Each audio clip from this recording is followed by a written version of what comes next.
In this lesson, we'll finish up our discussion of the urinary system by taking a look at urinary physiology.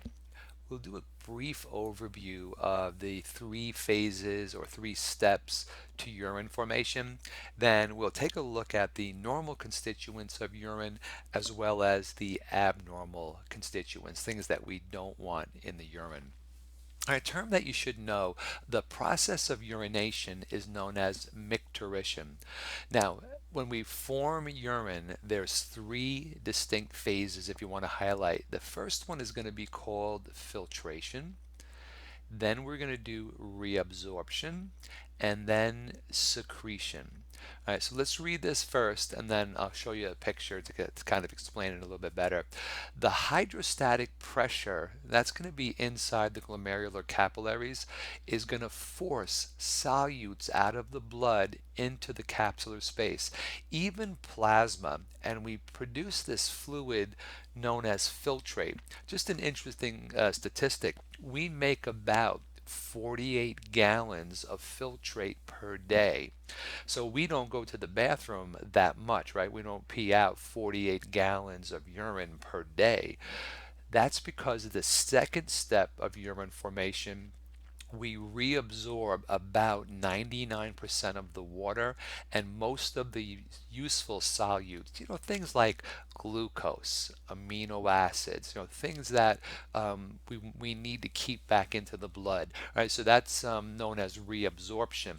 And then finally, the last stage of urine formation, we can now add other things like excess ions, a lot of times hydrogen ions, potassium ions. They can be added to the urine. Drugs, waste products, they can be added as a final step, and that is known as secretion. Okay, so filtration, reabsorption, secretion. And now that we have a little bit of an overview, this is actually showing us how the hydrostatic pressure can will force the fluid and solutes that are in the glomerulus. So this over here, guys, where my pointer is, this is showing a glomerular capillary. How do I know that? You can see it has little pores in it. And if you remember from a previous lesson, we said that these capillaries were fenestrated, right, which means they have little openings in it. So just to kind of give you an idea, the net pressure is always going to be higher inside the capillary, and it's going to push the fluids and the solutes out. There's a greater pressure or an ultimate concentration or a pressure gradient of 10 millimeters of mercury. This red arrow represents the actual measurement of 50 millimeters of mercury. It's that much higher here than here. But we have some opposing forces. This blue line represents osmotic pressure. Um, Proteins in the blood, such as albumin, let's say here, actually pull water back in. Osmotic pressure is a pulling force, where hydrostatic pressure is a pushing force. So even though we have a pushing force out of 50 millimeters of mercury, there's a pulling force of 25 going in. So that cuts this in half. In addition, there's also water pressure out here of 15 millimeters of mercury. That's a force going in. So if you kind of add this all up, 50 minus 25 minus 15 gives us a net force of going out of 10. Right? So it's always going to be going this way. We're not going to have filtrate going back into the blood. So this whole process is known as filtration. Again, notice all of this takes place in the glomerular capsule. Right? This is the capsular lining right here, the capsular epithelium. Right? And then again, here's going to be your capillary. So here's a picture showing you the glomerulus, and again, this green arrow represents the formation of the filtrate into this space here. Once the filtrate is made, it goes into the proximal convoluted tubule. So here, notice the arrows point out. You're going to be reabsorbing water. I almost said like 99% of water, ions, organic nutrients, things like glucose, amino acids, things that we don't want to get rid of in the urine. Right? And then from here, we're going to go through the nephron loop, And again, we're going to get more reabsorption of water, more reabsorption of things that we want to keep in the bloodstream, things that we don't want to go into the urine. And then over here, reabsorption is probably done at this point for the most part. This would be secretion. See this arrow here? We're adding something into the distal convoluted tubule. So like I said, maybe hydrogen ions, maybe potassium ions, things like that, different types of drugs or toxins. That's going to be called secretion. Right, just here's another blow up of that. Again, filtrate formation, the reabsorption of water and ions and nutrients that we want are going to go from the tube back into the bloodstream. That's what those arrows are pointing to. They're going back into the bloodstream. Here too, water going back into the bloodstream. More ions and nutrients, anything that we want to keep back into the bloodstream. Only here would be secretion. That's the third step. So filtration. All these arrows here are pointing to reabsorption. And then here's a secretion. Here's a little bit of secretion too, where we could add something into the proximal convoluted tubule.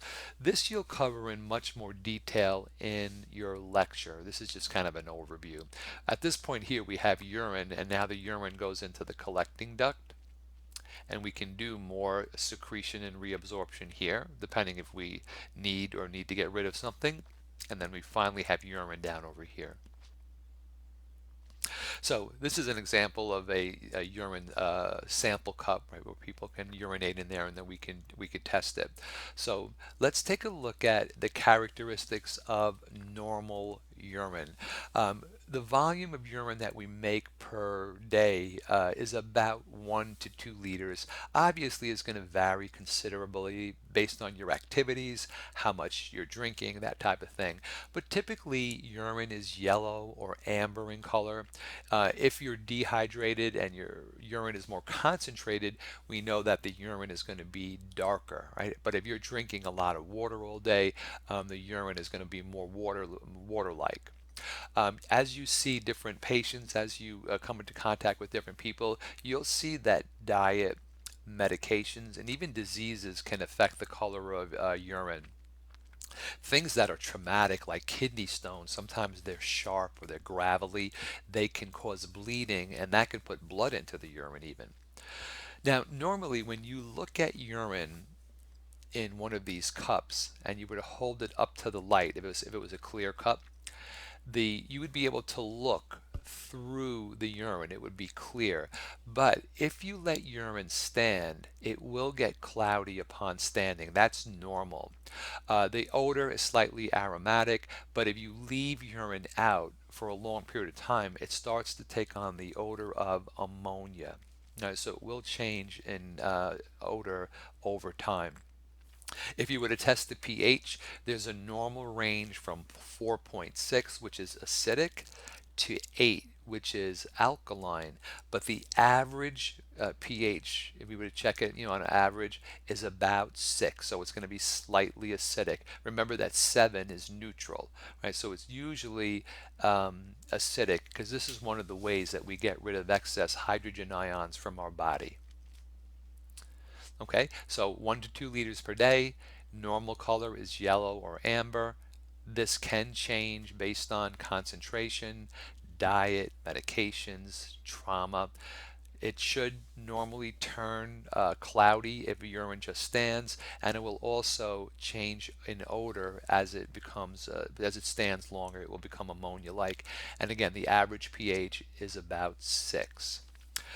So one of the things we can measure is something known as the specific gravity. And basically this tells us how much solutes are in the urine. So this is the solute concentration of urine. The instrument that we use is known as a urinometer. Right? So this is something that you can do in the lab, and you can measure how concentrated the urine is. As an example, it kind of compares, or it will compare, distilled water, which is pure water with no solutes in it, theoretically, that has a specific gravity of 1. So we kind of use that as the reference range.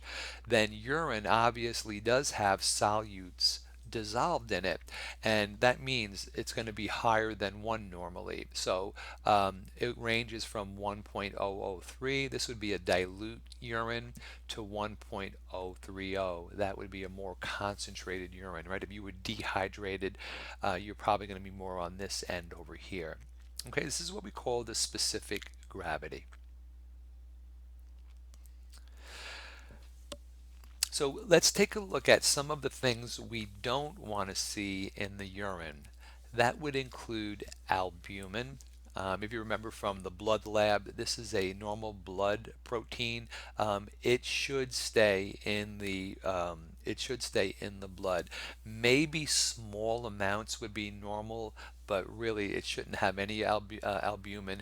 Usually we see it when there's disease, chemical toxicity that does damage to the nephron, or even injury. Glucose is sugar. This we see with diabetes. So when people have really high levels of sugar, they dump out extra glucose into the urine. Red blood cells we don't want to see. That indicates trauma, tumors, kidney disease, and again, as we said before, maybe even kidney stones. White blood cells we don't want to see in urine either. That's going to tell us we have infection. Okay, so this would be red blood cells, and then if you remember, different white blood cells. Some other abnormal constituents, ketones. These are chemical byproducts of lipid metabolism. Right? When people lose a lot of weight rapidly, they produce these ketones in their blood, and we spill that out into the urine. So we see this with diabetes, especially type 1 diabetics. People that are anorexic, right? They're not eating, so they're going to break down a lot of fat. Starvation, you're breaking down fat. Low carbohydrate diets, you may have heard of keto diets, right? This is where you're trying to burn more fat, and as a result, you produce ketones because you're not burning carbs, you're burning fat. Bilirubin is a byproduct of red blood cell production. Same thing with urobilinogen. Both of these would be examples of conditions where we're breaking down red blood cells. There's something known as hemolytic anemia, right? We're breaking down red blood cells. We could see it with hepatitis, cirrhosis, obstruction of the different bile ducts, right? That would cause these two to be elevated. Sometimes we can have masses that have hardened and assume the shape of the kidney tubes. We call them casts. They can be white blood cells, red blood cells, epithelial cells, or even other minerals and things like that that take on the shape of the tube. And then microbes would also be abnormal. Normally, urine is basically sterile, right? It should not have any microbes in it. So it would be an indication that somebody does have a UTI, right? A urinary tract infection. One of the most common UTIs is from E. coli. That's a common bacterial infection. The reason for that is E. coli is something that we see normal in fecal matter, so it's very easy from fecal matter to contaminate the urinary tract. A common fungal infection is Candida, right? Candida albicans. And so people sometimes get a urinary tract infection that is Candida. So here's some pictures of some casts. These are different things that have taken on the shape of the kidney tubule. So just as some examples, white blood cells, right? Pus, red blood cells, epithelial cells, different types of grains that we have, hyaline. It's just different chemicals. You don't have to memorize these. It's just kind of interesting. Different crystals, ammonium, magnesium phosphate crystals, uric acid crystals, calcium carbonate, calcium oxalate, even cholesterol, calcium phosphate. These are all different abnormal constituents of our urine. Right? And then again, we don't want any type of microbes at all. So here they're showing you some bacteria. This would be some like bacillus bacteria. They're rod-like yeast. You may have heard of trichomonas. It's like a parasite. Okay, so that concludes this lesson on urinary physiology, including normal and some abnormal constituents of urine.